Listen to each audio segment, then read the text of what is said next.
आदरणीय बंधु जी, सभी श्रद्धावान शील संपन्न उपासक उपासक की ओर से मैं आपको याचना करता हूँ कि बुद्ध धम्म संघ गुणों से हमें कंपित कर कर भगवान सम्यक संबुद्ध द्वारा उपदेश श्री सद्धर्म की हमें धर्म की देशना दीजिए। साधु साधु साधु।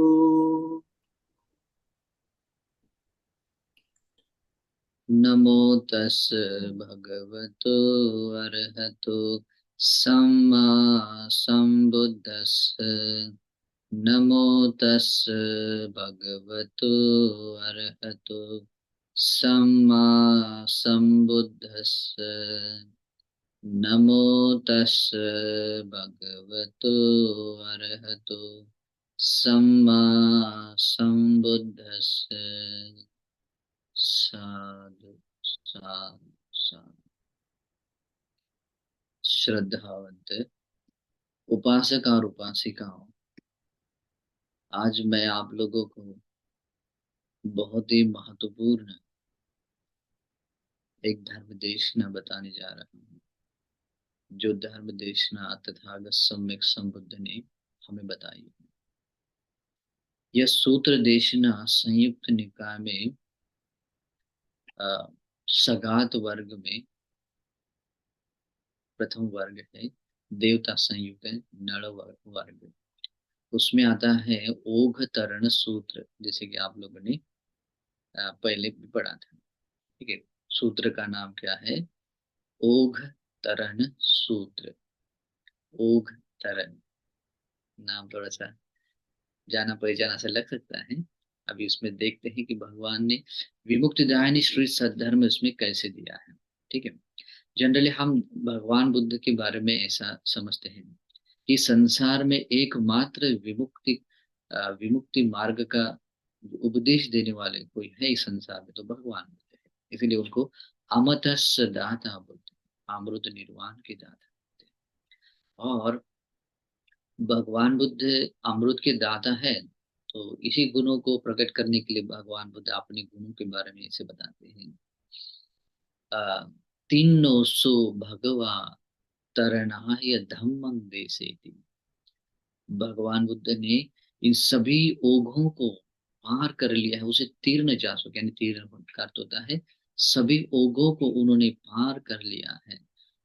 और इन सभी ओघों को पार करने के लिए ही दूसरों को दूसरों को भी इन सभी ओघों को पार करने के लिए मौका मिले, और इसी करुणा भाव से उन्होंने इस धर्म की देशना दी है। तरणाय धम्मं देशे। तो आज के इस प्रवचन में यही बात बताई है। ओघ तरण, तरणाय धम्मं देशे। तो सभी ओघों से पार जाने के बारे में जो धर्म देशना है, ये बताएंगे। ओघ क्या होता है, आपने इससे पहले सुना होगा। ओघ का अर्थ होता है कि कोई प्रवाह, स्रोत, यानी कि छोटा सा नहीं, बहुत बड़ा स्रोत। जैसे कोई महागंगा होती है और वो प्रवाहित होती जाती है, तो क्या कहते हैं उसको? ओघ कहते हैं। फिर पानी का बहुत बड़ा समुच्चय है। और समुद्र में भी जो जल स्कंद है, और उसको भी अगर हम तैर कर पार जाना है तो उसको भी हम ओघ बोल सकते हैं। क्यों? क्योंकि वो भी बहुत बड़ी मात्रा में है। तो सोच सकते हैं कि ओघ जो है, तो वो ओघ हमारे जीवन में, मतलब हर किसी प्राणी जो भी संसार में है, उस हर व्यक्ति के जीवन में ये ओघ है। ओघ में ही आ पड़ा हुआ है। तो सामान्य रूप से ओघ चार प्रकार के होते हैं। ठीक है, कितने प्रकार के हैं? चार प्रकार के। पहला है काम ओघ, दूसरा है भव ओघ, तीसरा है दृष्टि ओघ, और चौथा है अविद्या ओघ। ये चार है, और उसको ध्यान में रखना है, बिल्कुल भूलना नहीं है, क्योंकि हमें इसको तैर कर जाना है, तो भूलना नहीं है। ठीक है, तो पहला है, क्या है? काम ओघ। काम ओघ का क्या अर्थ क्या होता है? जो अ, छह छह इंद्रियों में से जो पांच काम गुण है ना, जैसे कि आंखों से हम रूप देखते हैं, जैसे कोई पुरुष अब स्त्री का रूप देखता है तो ये काम गुण है। और उस रूप के प्रति का जो छंद राग है, उसके देखने के पाने की जो इच्छा है, उसमें जो आसक्ति है, वो कहलाते हैं काम ओघ। आपने कभी इमेजिन नहीं किया होगा कि ये आंख है, और इस आंख में, आंख से हमेशा, केवल इस जन्म की बात ही नहीं है, तो पिछले ना जाने कितने जन्म, कोई सीमा नहीं है, कोई उसका आदि आरंभ ज्ञात नहीं कर सकते। इतने समय से इस आंख रूपी इंद्रियों से, मतलब जो आ, तृष्णा की नदी बहते आ रही है, ओघ बहुत बड़ा ओघ है, और वो रुका नहीं है, आज तक रुका नहीं है, इसलिए हम आज भी संसार में हैं। ठीक है। तो ये काम ओघ है। चक्षु से रूप देखकर व्यक्ति उसमें आसक्त होता है, कान से शब्द सुनकर, नाक से गंध लेकर, जीवा से रस चखते हुए, और शरीर से स्पष्ट हुए पदार्थ का स्पर्श करते हैं। तो ये पंच काम है। इन पंच काम गुणों में जो छंद राग होता है, उसको क्या कहते हैं? काम ओघ। और इस काम ओघ में आदमी डूबा हुआ है, हर व्यक्ति डूबा हुआ है। दूसरा आता है भव ओघ।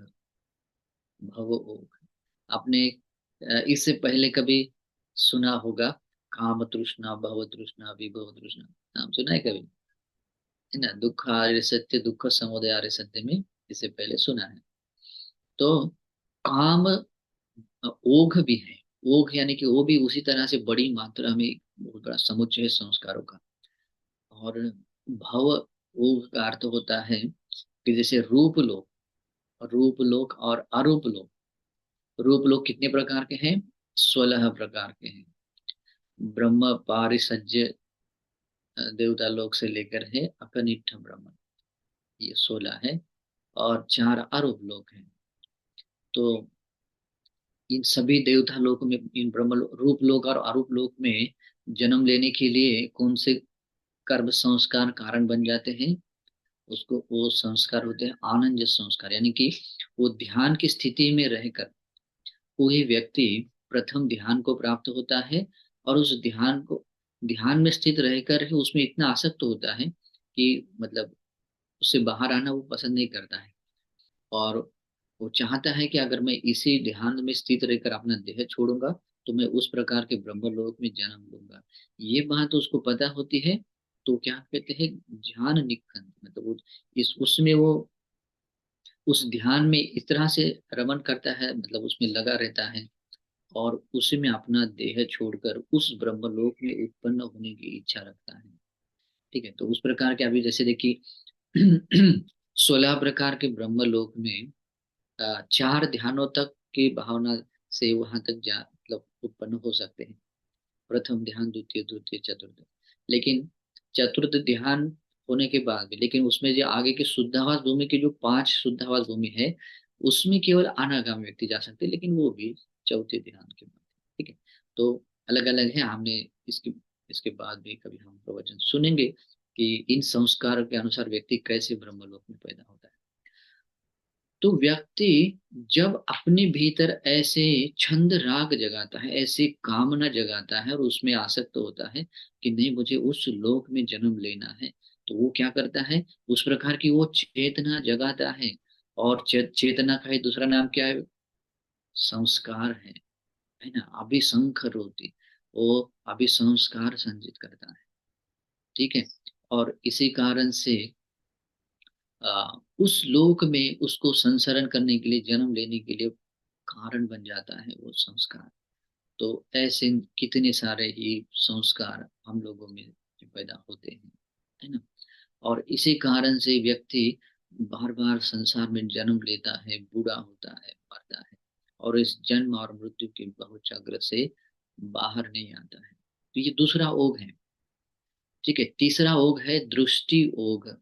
दृष्टि ओघ का अर्थ होता है सम्यक दृष्टि से, लोकोत्तर सम्यक दृष्टि से अर्थ नहीं है। यहाँ दृष्टि ओघ का नाम है कि जो जो दृष्टियां हमें पुनर्भाव के लिए संसार में बार बार जन्म लेने के लिए, बूढ़ा होने के लिए, मरने के लिए कारण बनती है ऐसी दृष्टियां। तो ऐसी दृष्टियां कितने प्रकार की हैं आप बोल सकते हैं? पता होगा इससे पहले भी, क्योंकि हम लोगों ने बहुत बार डिस्कस किया है, तो जो बताया है 62 टाइप की यह दृष्टियां हैं, मिथ्या दृष्टियां हैं। ब्रह्मचार सूत्र में भी आप उसको देख सकते हैं, दीघ निकाय में वो सूत्र है। और उससे संबंधित सभी दृष्टियां इंक्लूड हो जाती हैं, ठीक है, लेकिन उतनी अ, उतनी दृष्टियां हैं। तो व्यक्ति इन दृष्टियों में इस तरह से उलझ जाता है। मतलब देखिए, दृष्टियां क्या होती है? दृष्टियां चेतना सहगत एक कर्म है। दृष्टि चेतना सहगत कर्म। लोग आज तक नहीं समझ सकते हैं दृष्टि यानी कर्म बनता है ना। लोग बोलते हैं कि भाई जो मुझे लगता है ऐसा लगता है, वो कोई बोलता है ऐसा नहीं। खास करके ये जो अपने जो कहते हैं बुद्धिवादी, तर्क संगत, विज्ञान निष्ठ बोलने वाले लोग हैं, वो बहुत बड़े अज्ञान में पड़े हुए हैं। वो उसको उनको पता नहीं है कि चेतना जगाना, कोई अपना ओपिनियन इस तरह से कोई देना, वो एक अपना दृष्टि बन जाती है ना। तो वो न समझने के कारण ही उनको दृष्टियों का अता पता नहीं चलता है। वो दृष्टि यानी कि कर्म है, और उससे संबंधित जो भी मतलब चेतना जुड़ जाती है, उसका विपाक अवश्य मिल जाता है। चेतना हम भी कभी कम होता है ना। चेतना कर्म है। तो इस तरह से हमें दृष्टि को समझना है, दृष्टि क्या होती है, ठीक है। तो मिथ्या दृष्टियों में बहुत सारे दृष्टियां हैं, खास करके कुशल अकुशल को लेकर आती है लोक और परलोक के बारे में आती है ना। और भी आ, सभी धातु धातु स्कंद आदि आयतनों के बारे में अलग अलग दृष्टियां आती हैं। तो इन दृष्टियों में आदमी उलझ जाता है, तो उसकी दो ही गतियां बन जाती है, तीसरी गति नहीं। ध्यान में रखो, मिथ्या दृष्टि एक व्यक्ति की दो ही गतियां होती है, तीसरी गति नहीं आती। यानी कि उसको फिर मुक्त होने की बात आएगी क्या? नहीं आएगी। वो संसार में इस तरह से आ, मतलब उसमें डूबता है, इस तरह से डूबकर उसमें बह जाता है कि अभी उसको उससे बाहर निकलने के लिए कोई चांस नहीं मिलता है, मतलब चांस दूर दूर तक नहीं मिलता है। ऐसे ये दृष्टि ओघ है, ठीक है। और दृष्टि ओघ की दो गतियां कौन सी है? या तो वो निरय में जाता है, नहीं तो तिरछान योनि में जाता है। इन बाकी ओघों में से दृष्टि ओघ बहुत भयानक है। उसको बोलते हैं, मतलब बहुत भयानक, मतलब उसका कोई शब्द नहीं है। दृष्टि कांतार हम बोलते हैं, दृष्टि कांतार की तरह कोई सूझ ही नहीं सकता। मतलब उसको कोई रास्ता समझ में ही नहीं आता कि किस दिशा में मुझे जाना है, इस तरह से, है ना। तो जब व्यक्ति इस तरह के दृष्टि ओघ में गिर जाता है, उसका संसार बहुत लंबा होता है, और वो अपने महान निरय को अपना घर बनाता है, ठीक है। ध्यान से सुनो। निरय नरक को अपना घर बनाता है, और इस संसार में संचरण करता है। उदाहरण से समझते हैं तो अपना एक घर हमारा होता है ना। जैसे कि आप जिस टाउन में रहते हैं, वहां पर एक बहुत सुंदर अपना घर होता है। हम कहीं पर भी जाते हैं, है ना, विदेश में भी जाते हैं, भारत के किसी भी दूसरे राज्य में भी जाते हैं, लेकिन वहां जाने के बाद भी फिर वही लौट कर आने की इच्छा होती है जहाँ हमारा घर होता है। चाहे हम उधर महलों में भी क्यों न रहे, लेकिन अपना टूटा फूटा घर भी क्यों न थे, लेकिन घर में आने की ही इच्छा रखते हैं, और आदमी घर में आता है ना। समझ में आया? तो वैसे व्यक्ति अपने महानिरय को घर बनाता है। कौन व्यक्ति बनाता है? मिथ्या दृष्टि व्यक्ति, दृष्टि ओघ में पड़ा हुआ है। वैसे बाकी ओघ भी भयानक है, लेकिन कम से कम भाव ओघ में कम से कम कुशल चित्त है, लेकिन वो भी लोभ सहगत आता है। अम, तो इस तरह से दृष्टि ओघ में आ पड़ा हुआ आदमी महानिरय को अपना घर बनाता हुआ संसार में मनुष्य लोक में भी जन्म लेता है, फिर नरक में जाता है, देवलोक में जाता है, फिर नरक में जाता है, ब्रह्मलोक में भी जाता है, फिर नरक निरय लोक में जाता है, आरूप लोक में जाता है, फिर निरय में जाता है, ठीक है। और भी उसकी यात्रा बहुत लंबी होती है। तो इस तरह से आदमी दृष्टि ओघ में आ पड़ा हुआ बार बार संसार में आता है। ये तीसरा ओघ है। चौथा ओघ है अविद्या योग है, अविद्या, इसका तो कोई प्रमाण नहीं। जैसे अविद्या दृष्टि का ही एक तरह दिशा दिखाई देता है, लेकिन अविद्या का अर्थ होता है चार आर्य सत्य का अवबोध न होना, है ना। अभी आर्य सत्य आप लोगों को शायद थोड़े थोड़े पता होंगे, क्यों? क्योंकि आप लोग अभी हमेशा सुनते हैं धर्म, दुख आर्य सत्य, दुख समुदय आर्य सत्य, दुख निरोध आर्य सत्य, दुख निरोध गामिनी प्रतिपदा। कुछ कुछ लोग बोलते हैं कि भगवान ने दुख को बताया है, दुख के कारण को बताया है, और दुख का कारण दूर होते ही दुख का निवारण बता दिया है। अभी फिर चौथा आर्य सत्य बताने की क्या जरूरत है? ऐसा बोलते हुए वे भी दृष्टि ओघ में आ जाती है, उनकी दृष्टि मिथ्या बन जाती है। अविद्या तो है ही, मतलब अविद्या के साथ में तो है ही, लेकिन वो दृष्टि ओघ में भी आ गिरते हैं, उनकी मिथ्या दृष्टि होती है, और उनकी भी यात्रा बहुत लंबी होती है, वो भी विमुक्ति की ओर जाने से बहुत दूर जाते हैं। भगवान बुद्ध कहते हैं कि इस संसार के प्राणियों को चार आर्य सत्य का अवबोध न होने के कारण ही संसार में प्राणी बार बार जन्म लेता है, बूढ़ा होता है, मरता है। और भगवान भी कहते हैं अपने बारे में कि मैंने भी जब चार आर्य सत्य का अवबोध नहीं किया था, तो मैं भी संसार में मैंने जन्म लिया, बूढ़ा हुआ, मुक्ति को प्राप्त हुआ, फिर कर्म के अनुसार जन्म लिया। लेकिन अब मैंने चार आर्य सत्य का यथाभूत ज्ञान दर्शन कर लिया, अवबोध कर लिया है। अब मेरा पुनर्भव नहीं होगा, मैं इस जन्म और मृत्यु के बहुचक्र से मुक्त बना हूं। और भगवान ये भी कहते हैं कि भिक्खु, आप लोगों ने भी चार आर्य सत्य का अवबोध कर लिया है, इसलिए आप लोग भी मुक्त हैं। ये कितने आश्चर्य की बात है। तो ये चार ओघ होते हैं, जो चार चार आर्य सत्य का अवबोध न होना, चार आर्य सत्य के बारे में जो अज्ञानता है, वही है अविद्या ओघ। और इसी कारण से ये अविद्या का ओघ केवल इस जन्म का है क्या? नहीं, उसका आदि कोई आरंभ ज्ञात करना सुकर नहीं कि कब से वो अविद्या हमसे हम में पड़ी हुई है, और भविष्य में भी उसका अंत हमें कितना लंबी हमारी यात्रा है बता नहीं सकते हैं। तो ऐसा ये अविद्या ओघ है। इन चार ओघों को आ, न जानने के कारण ही, और ये चार ओघों से युक्त होने के कारण ही प्राणी संसार में बार बार जन्म लेता है, बूढ़ा होता है, मरता है। तो अभी ये आपको अभी सूत्र के टाइटल के अनुसार उसका डेफिनेशन बता दिया, ठीक है, मतलब उसका विस्तार बता दिया है। अब बताते हैं इस सूत्र में आने वाली बात, ठीक है। एक समय भगवान बुद्ध श्रावस्ती के जेतवना राम में विहार कर रहे थे, जो विहार अनाथ पिंडक ने निर्माण किया था।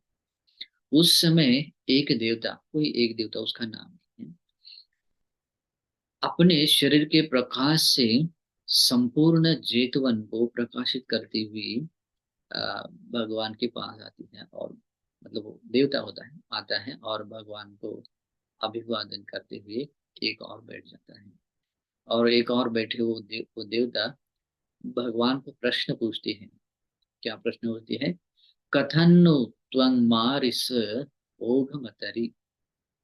भगवान को कहते हैं कि मारिस का अर्थ होता है जिसके पास में कहीं कोई दुख बचा नहीं हो, परिपूर्ण सुखी है, ऐसे व्यक्ति को मारिस बोलते हैं। जैसे कि देवता लोक में कहीं कोई दुख है नहीं है, इसलिए देवता लोग दूसरे देवताओं को मारिस शब्द बोलते हैं।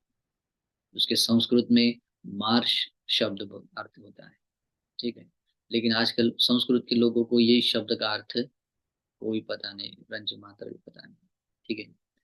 लेकिन उसका अर्थ होता है कि जिसके पास मतलब जिसके भीतर कहीं कोई दुख नहीं है, बचा नहीं है, संपूर्ण दुख नष्ट हो चुका है, ऐसे अनंत व्यक्तियों को और देवताओं को ये मार्श बोलते हैं। और बाद में ऐसा भी होता है कि ये शब्द, जैसे कोई आदमी भला भी नहीं होता है लेकिन उसको हे भले आदमी करके पुकारते हैं, उस तरह से उसको जो सम्मान देने के लिए भी कुछ कुछ लोग बोलते हैं ना, तो उस तरह से कभी कभी लोग दुखी आदमी को भी फिर मारे शब्द बोलते हैं, तो ये गौरव को मूल करके उसका सम्मान के लिए। तो भगवान को भी गौरव के साथ में और सही वो भगवान उस तरह के स्वभाव से युक्त ही थे, सभी दुखों से मुक्त है, तो उनको उस शब्द से पूछते हैं, कहते हैं कि हे मारिश मार्श, आपने इन सभी ओघों को कैसे पार कर लिया है? ये प्रश्न उसके भीतर क्यों आया? क्योंकि वो देखता है कि ये बाकी दुनियादारी में कोई व्यक्ति इस बाढ़ को या समुद्र को कोई तैर कर जाना होता है, तो तैर कर अपने मतलब इच्छा करता हुआ सब उसमें कूदता है और तैरने का प्रयास करता है। थोड़ा सा थक गया, थोड़ा सा अच्छे लगा तो किसी बीच का मतलब किसी आइलैंड का किसी सहारा लेता है, फिर आगे फिर प्रयास करता है, फिर किसी रुकने की जगह रुक जाता है और तैर प्रयास करने की जगह प्रयास करता है। ऐसे हम देखते हैं। लेकिन सम्यक संबुद्ध कैसे इन सभी ओघों को पार गए, सभी ओघों को पार कर चुके हैं, इसके बारे में उसको प्रश्न तो पूछता है कि भगवान आपने सभी ओघों को कैसे पार कर लिया है? तो भगवान कहते हैं अपतिठं ख्वाहं आवसो अनायुहं ओघ मदरि। एक शब्द है, बस एक लाइन है। क्या है? भगवान कहते हैं अपतिठं, मैंने कभी भी रुका नहीं हूँ, मतलब इस संसार को पार करने के लिए मैं कभी भी रुका नहीं हूँ, और मैंने अपने ओर से कोई विशेष ऐसा कुछ प्रयास नहीं किया है, यानी कि कुछ पाने के लिए कुछ प्रयास नहीं किया है, और इस तरह से मैंने इन सभी ओघों को पार कर लिया है। मैं सभी ओघों को पार जा चुका, निर्वाण प्राप्त अरहत सम्यक संबुद्ध बना। देखिए, ये शब्द अगर हम सुनते हैं पढ़ते हैं तो हमारे कुछ समझ में आता है, नहीं आता है ना? तो थोड़ा अर्थ समझ लेते हैं कि इसमें कितनी गहराई है। मैंने ये सूत्र आपको बताने के लिए इसलिए सोचा था क्योंकि पिछले 2-3 सूत्र में आप लोगों को इसी तरह की एक जो देश नाम मतलब पहले से भी दी है, सभी देश नाम वैसी है, लेकिन खास करके 3-4 देश नाम मैंने जो बताए थे उसको मूल करके ये देश नाम बताया। ठीक है, तो क्या कहते हैं भगवान? मैंने मैंने बिना रुके, मतलब कहीं पर भी भगवान रुके नहीं है, और बिना अपनी ओर से कुछ प्रयास किए, बिना कुछ विशेष अपनी ओर से प्रयास किए इस सभी ओघों को पार कर लिया। ये सुनने के बाद उस देवताओं को आश्चर्य लगता है, क्योंकि उसने तो देखा होता है कि संसार में कोई व्यक्ति किसी बाढ़ को या किसी को तैर कर पार करता है तो उसको तो प्रयास करना ही पड़ता है। अगर प्रयास नहीं करेगा तो तैर कैसे पार जाएगा? और अगर थक जाता है तो कहीं ना कहीं वो थोड़ा सा रुक जाता है, फिर प्रयास करता है, रुक जाता है, फिर प्रयास करता है, तो किसी न किसी दिक्कत है। लेकिन भगवान तो बोल रहे हैं कि मैंने बिना रुके और बिना अपनी ओर से कुछ प्रयास किए ये सभी ओघों को पार कर लिया है। तो उसको दूसरा प्रश्न पूछता है कि भगवान आपने कैसे बिना रुके, बिना कुछ विशेष प्रयास किए इन सभी ओघों को पार कर दिया है? तो भगवान कहते हैं यदा क्वाहं आओसो संतिष्ठामि तदासु संसिद्धामि। भगवान कहते हैं आयुष्मान, जब, अभी देखिए भगवान भगवान है, लेकिन भगवान भी उसको गौरव वचन से बहुत बहुत मधुर प्रिय वाणी से बोलते हैं, आयुष्मान कहते हैं। ठीक है, तो ये आयुष्मान भी एक मनुष्य लोक में गौरवनीय वचन आता है, और गौरव वचन से ही भगवान बोलते हैं। तो भगवान कहते हैं आयुष्मान, जब मैं अगर इस ओघों को पार करने, इस बाढ़ को अ, पार करने के लिए, अगर मतलब जो अ, बाढ़ को पार करने के लिए करते समय अगर मैं कहीं रुक जाता तो मैं वहीं पर मतलब उस बाढ़ की मतलब जो भी है उससे मैं ढक जाता, या उससे मैं उसमें डूब जाता। ठीक है, उसको बोलते हैं संसिद्धा में, ऐसा हो जाता है कि मैं उसमें ही डूब जाता, यानी कोई व्यक्ति इस भाव संसार में इस तरह से उसको डूब जाना या उसे रुक जाने का अर्थ क्या होता है? जैसे कि हम आंखों से कोई रूप देखते हैं और उस रूप में आसक्त होते हैं, और उसको पाने की तीव्र इच्छा रखते हैं, उसमें आसक्त होते हुए, दो शब्दों को बोलते हैं छंद राग। तो जहां पर ये छंद राग पैदा होता है, ये छंद राग उस व्यक्ति को उसी लोक में फिर से पुनर्भव जन्म लेने के लिए उसको कारण बनता है, उसको वही डुबा देता है, उसको वहां से बाहर नहीं निकाल सकता। तो उससे वो बाहर नहीं निकल सकता है, क्यों? क्योंकि वो छंद राग चेतना के साथ में बनता है, और इस कारण से वो विपाक देता है। तो इस कारण से भी इसकी गहराई देखो कितने सूक्ष्म है। जहां पर छंद राग पैदा होता है, उस छंद राग में फिर जैसे कि काम के बारे में हो, वो छंद राग हो, भव भोग के बारे में छंद राग हो, दृष्टि के बारे में छंद राग हो, अविद्या के बारे में छंद राग। तो जहां पर भी ये पैदा होता है, तो वो आदमी रुक जाता है, रुक जाता है यानी वहीं पर वो डूब जाता है, वो उससे बाहर नहीं आ सकता है। ठीक है, बाहर आने के लिए उसको कोई चांस नहीं, फिर उसके लिए वो निर्वाण की ओर जाए संभव ही नहीं है। ठीक है, उसको कहते हैं डूब जाना, जिसके भीतर ये छंद राग पैदा हो। तो अभी समझना है हमें, अगर भगवान ने जिस तरह से इन ओघों को पार कर लिया है, हमें भी वैसे ही ओघों को पार करना है। भगवान ने इसलिए तो धर्म की उपदेश दिया है, भगवान ने ये खुद जान लिया है, इसलिए मैंने आरंभ में बताया, तीनों सो भगवा तरनाय धम्मं देसी थी। भगवान वो सभी ओघों को उन्होंने पार कर लिया है, तीर्ण हो चुके हैं, और इसी प्रकार ओघों को पार करने के लिए ही हमें ये धर्म की देशना दी। तो भगवान ने स्वयं ये किया है, तो हमें भी वैसे ही करना। तो इसको समझना जरूर, अगर आप चाहते हैं कि मैं इन ओघों को पार करने वाला बनूं, मैं श्रोतापन्न सकृदागामी अनागामी अरहंत बनूं, और इस सभी ओघों को पार जाऊं, तो आपको चाहिए कि ये रास्ता आपको समझ में आना चाहिए। ठीक है, तो ओघों को पार करना आ, तभी संभव हो सकता है जब हम भगवान ने बताए हुए उपदेशों को यथार्थ रूप में समझते हैं। जिस अर्थ से भगवान ने धर्म का उपदेश किया है, उसी अर्थ से हम वो समझते हैं। ठीक है, तो भगवान बुद्ध कहते हैं कि जो ठहरना क्या होता है, जब व्यक्ति के भीतर छंद राग पैदा होता है, छंद राग पैदा होता है, जहाँ तृष्णा उत्पन्न होती है, वो व्यक्ति ठहर गया। उस व्यक्ति को उस भवलोक में फिर से बार बार जन्म लेने के लिए वो कारण बनने वाला संस्कार उसको क्रिएट हो गया है, वो वहां ठहर गया है। अभी समझ में आया कि ऐसा ठहरना होता है। तो ये तृष्णा है, ये छंद्रा कहाँ पैदा होता है? हम जब आंखों से रूप देखते हैं, जैसे कोई पुरुष है तो स्त्री का रूप देखता है, कोई स्त्री है तो पुरुष का रूप देखती है, और वहां पर पैदा हो ठहर जाती है। तो उसे कहते हैं ठहरना। फिर आंखों से कान से शब्द सुनते हैं, नाक से गंध लेते हैं, जीवा से रस चखते हैं, शरीर से स्पर्श पदार्थ का स्पर्श करते हैं, और मन में भी कुछ धर्म विचार उत्पन्न होते हैं। तो यहाँ पर जो छंद राग जागता है, तृष्णा जागती है, तो व्यक्ति का ठहरना है। जैसे ये रूप वेदना संज्ञा संखार विज्ञान आदि है, तो यहाँ पर व्यक्ति आदमी ठहर जाता है। और जब आदमी ठहर गया, समझो उसमें वहां पर छंद राग पैदा हो गया, वहीं पर आदमी डूब गया, मतलब वो उसको संसार मुक्त होना संभव नहीं हो सकता।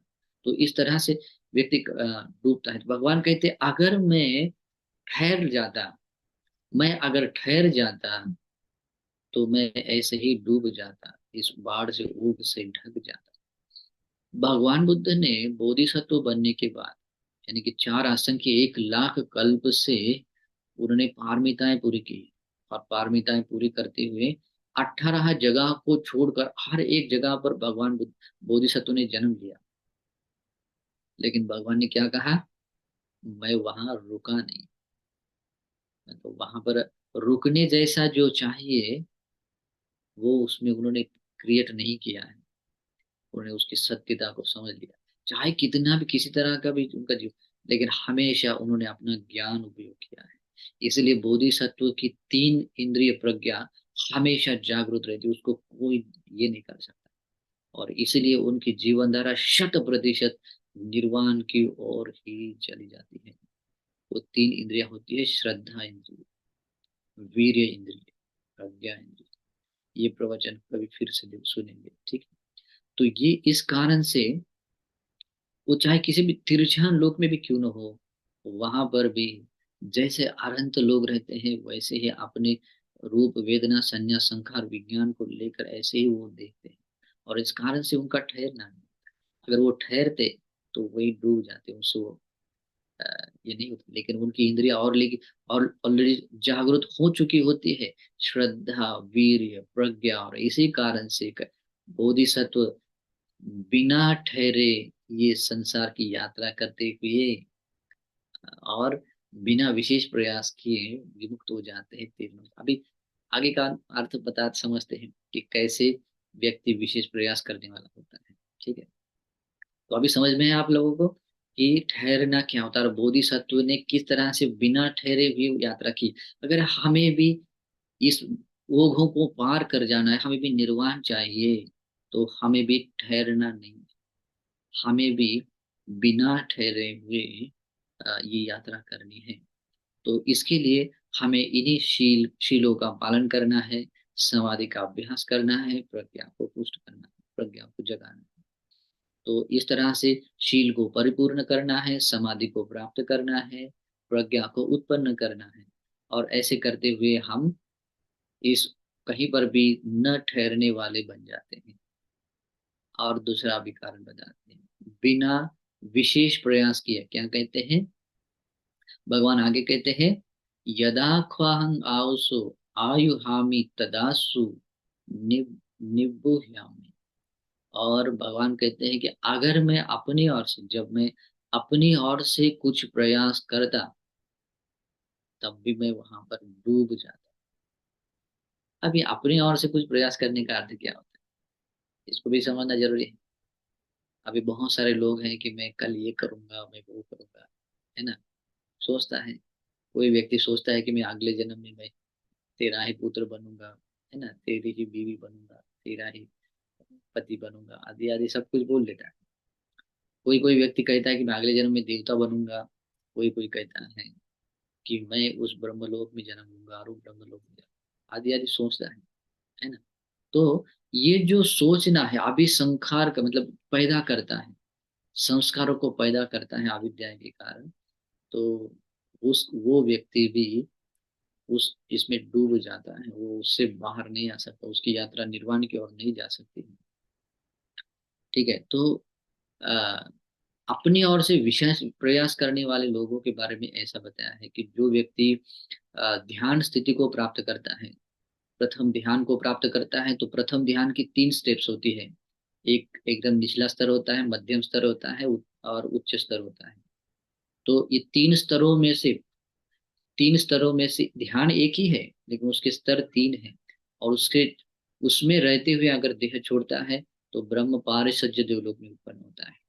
अगर उससे मध्यम स्तर में आता है तो ब्रह्म पुरोहित ब्रह्मलोक में उत्पन्न होता है। और प्रथम ध्यान के उच्च स्तर पर वो उच्च स्तर पर वो ध्यान को प्राप्त करके उसी ध्यान में रहकर अपना देह छोड़ता है, छोड़ने की इच्छा और तृष्णा रखता है। किस लिए रखता है, ताकि मैं उस ब्रह्मलोक में जन्म ग्रहण करूं। तो ऐसी भावना रखता हुआ वो उसी लोक में वो जन्म ग्रहण करता है। तो ऐसा जब अपनी ओर से कुछ क्रिया चेतना जगाता है, अपनी ओर से ऐसे कुछ संस्कार पैदा करता है, तो भगवान बुद्ध क्या कहते हैं, उसको अपनी ओर से विशेष प्रयास करने वाला होना। और भगवान बुद्ध ने इस 4 असंख्य 1 लाख कल्प में जो यात्रा की है, तो अपनी ओर से ऐसा प्रयास नहीं किया है। मतलब जस्ट वो अपने कर्म के अनुसार वो यात्रा करते हुए बिना रुके, बिना अपने ओर से विशेष प्रयास किए, इस संसार में यात्रा करते हुए भगवान बुद्ध ने सम्मा संबोधि ज्ञान अर्हतो प्राप्त करते हुए सभी ओगों को पार कर लिया, ठीक है। तो इस तरह से भगवान बुद्ध इसका अर्थ बताते हैं, यानी कि भगवत तृष्णा उन व्यक्ति में मतलब बहुत तृष्णाओं में उलझे नहीं रहते हैं, ठीक है। तो इस तरह से भगवान बुद्ध उस देवता को उत्तर देते हैं। हम्म, ऐसा कहने के बाद, और भगवान कहते हैं कि इसी तरह से मैंने ये संसार वो सारे पार कर लिए हैं। ऐसा कहने के बाद वो देवता अतिशय प्रसन्न हो जाते हैं। उसको अभी इतना डिटेल्स बताने की जरूरत नहीं पड़ी थी। क्यों नहीं पड़ी थी? क्योंकि उसने वो काश्यप बुद्ध के समय में ही एक काश्यप बुद्ध को देखा था, कैसे वो अरहंत बने थे, कैसे उन्होंने सभी ओघों को पार करके निर्वाण प्राप्त कर लिया। तो इसलिए वो प्रसन्न मन से कहते हैं, चीर संगवत पश्यामि ब्राह्मणं परिनिब्बुता।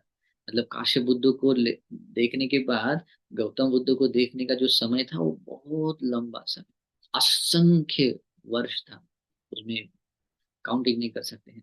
और इतना लंबा समय, समय से उन्होंने इस ऐसे पार जा चुके व्यक्ति को नहीं देखा था। इसलिए कहते हैं चीरस, बहुत लंबे समय के बाद मैंने सभी राग द्वेष मोह को नष्ट करते हुए परिशुद्ध बने ब्राह्मण को, सभी ओघों को पार करके निर्वाण प्राप्त कर चुके परिनिब्बुत यानी कि परिनिर्वाण को प्राप्त कर चुके बुद्ध को मैंने पश्यामि, मैं देख रहा हूँ।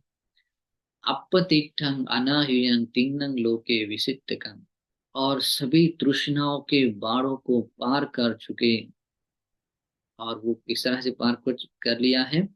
बिना रुके, बिना अपनी ओर से प्रयास किए, सभी तृष्णा के ओघ को जिन्होंने पार कर लिया है, ऐसे में ब्राह्मण को, ऐसे में परिनिर्वाण प्राप्त बुद्ध को मैं देख रहा हूँ। ऐसी वो गाथा बोलती है। और एक गाथा बोलने के बाद भगवान भगवान ने उसकी बात का अनुमोदन करते हैं कि तुमने जो कहा है वो बात सच है। भगवान के बारे में जो उन्होंने कहा तो सच बोल रही है, मतलब उसमें कहीं कोई असत्य वचन नहीं है। तो ये भगवान उसका अनुमोदन करते हैं मौन भाव से। वो समझकर वो बहुत प्रसन्न होती है कि भगवान ने उसका अनुमोदन कर लिया।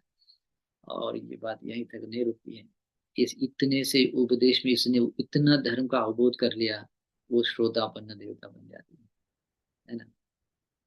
और वहीं पर फिर भगवान को अभिवादन करके प्रदक्षिणा करके वो अंतर्धान होकर अपने लोगों को चली जाती है। तो इस तरह से ये सूत्र है। तो आपको ये सूत्र की गंभीरता समझ में आई? बहुत गहरा अर्थ है।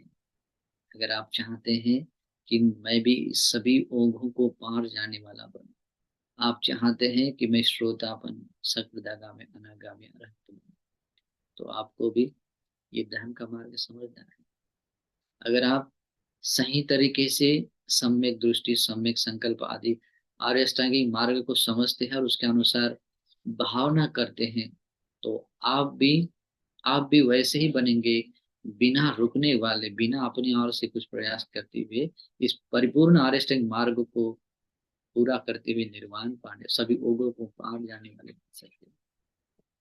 ठीक है? तो ये धर्म उपदेश ध्यान में रखो, इसकी गहराई बहुत है। अभी इसको समझने के बाद एक तो संक्रमण करते हुए या ध्यान लगाते हुए उसके बारे में सोचो, और अपने आप को इस धर्म के महान प्रतिफल को पाने के लिए, मुझे भी उस तरह का ओघ पार जाने के लिए क्या करना होगा और कैसे प्रयास किया किया जाता है, इसके बारे में सोचो। और सोचते हुए धर्म के प्रतिफल को पाओ, निश्चित आपको लाभ मिलेगा। ठीक है? तो ये धर्म देशना आप सभी लोगों को निर्वाण पाने के लिए हेतु प्रत्यय बने, इसी सद्भाव से अ, आशीर्वाद करता हूँ। सुखी निदुखा निरोगा हन्तु निब्बाणस्य पच्यु। सुखी। साधु साधु साधु। आदरणीय पंडित जी, आपको बहुत बहुत साधुकार। सभी श्रद्धावान शील संपन्न उपासक उपासिकों की ओर से आपको बहुत बहुत साधुकार।